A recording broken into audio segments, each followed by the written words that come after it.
Hello students, today we'll talk about the wing of the aircraft. First one, we'll talk about here about the wing. Wing is airfoils, right, attached to each side of the fuselage and are the main lifting surfaces that support the airline in flight. Next question is about the how wings lift the plane, right?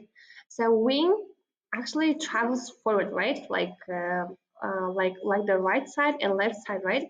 And in under pressure, we have like the here slow air, high pressure area, increased lifts.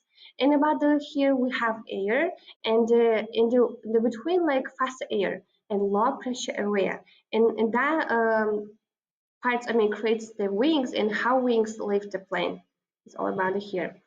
The principal structural parts of the wing, it's first one we have like the here wing flap and next one spar and ailerons, wingtip, stringers, ribs, skin and fuel tank. It's all about the parts of the wing. Next one about the structural and power schemes. First one is about the longitudinal load-bearing element of the wing. Is about the two sides like spar and stringer. And next one is about the transverse load-bearing element. Is all about the ribs. And next slide we'll talk about here all about the parts, man. Okay. So we talk about here like ribs and wrist bar, nose rib, front bar, and stringer skin ribs. It's all about the structural parts of the wing. Okay, so here we'll talk about next one about the flaps. Flaps are located on the trailing edge of the wing. When deployed, they increase the wing surface area and the camber, which enhance lift at lower speeds.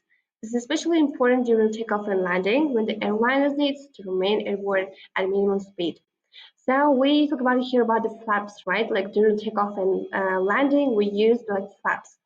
So the flaps are extended to an angle of about 515 to increase lift without causing a significant rise in drag. During landing, the angle can reach 30-40 degrees, providing both stability and aerodynamic braking. Next one, guys, is the main parts about the slats.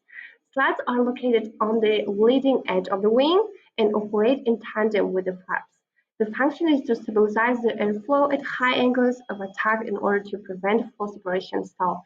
Through this slot, that is formed, air is like to appear like upper surface of the wing, contributing to smooth and stable airflow.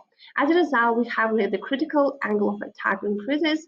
The aircraft is able to fly at lower speed without losing lift. We talk about here like lift because when we take off and landing, we have like lift to like how do we like to fly in the air, right?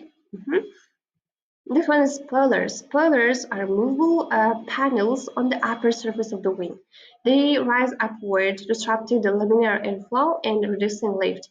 The main functions of spoiler are: first one, assisting in roll control at high speeds, together with the ailerons, right? And next one, providing aerodynamic braking after landing.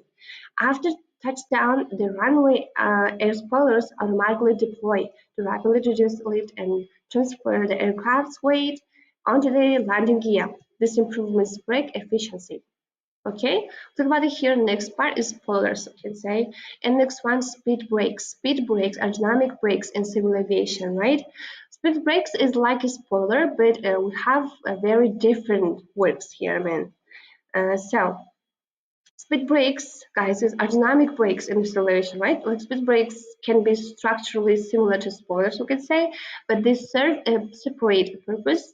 They create maximum drag without a significant loss of lift. This is especially useful during descent when it's necessary to quickly reduce speed or establish the glide path. On many passenger aircraft, such as the Airbus A320 or Boeing 727, where essentially we have a lot of here like aircrafts, right, in the airframe. So interceptors where speed brakes are deployed manually using a special lever in the cockpit. Unlike spoilers, they can be used in flight, not only during landing. Okay. Next one, position of the wing. We have like here six position. Low wing, diagonal, and high wing, mid wing, gull wing, and inverted gull. Okay. Next one, fixed wing aircraft can have different numbers of wing. So first one is like the monoplane, biplane, triplane, and the multiplane. Okay, we have like the four. Fixed wing aircraft can have like different numbers of wings. I mean, so it is about the four. Okay, so you can remember like monoplane, biplane, triplane, and the multiplane. So guys, today we'll talk about it here about the wings of the airplane, how it works, and how much structural parts they have. Okay, so yeah, see you soon.